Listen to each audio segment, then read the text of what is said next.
Installés sur 5 sites autrefois concessions minières, les 36 000 panneaux solaires de cette centrale en font une des plus importantes de France. En chiffre, c'est 14 hectares qui sont clôturés pour la centrale photovoltaïque sur 5 îlots pour une puissance globale de 11 MW qui fait la production d'à peu près 10 à 11 000 habitants sur le territoire.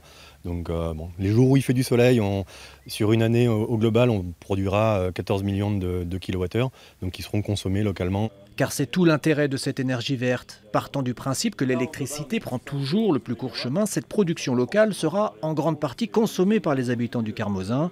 2 distributeurs locaux sont d'ailleurs actionnaires dans cette affaire.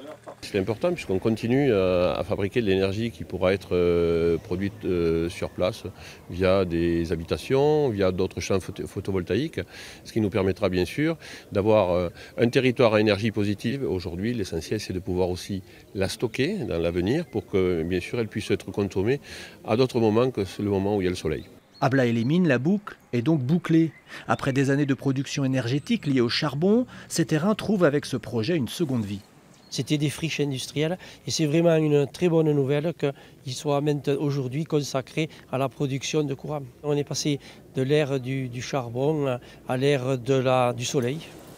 Démarrée il y a 1 mois, la production électrique de cette ferme solaire est prévue sur 30 ans. C'est justement le temps que s'est donné la région Occitanie pour produire et consommer 100% d'énergie renouvelable.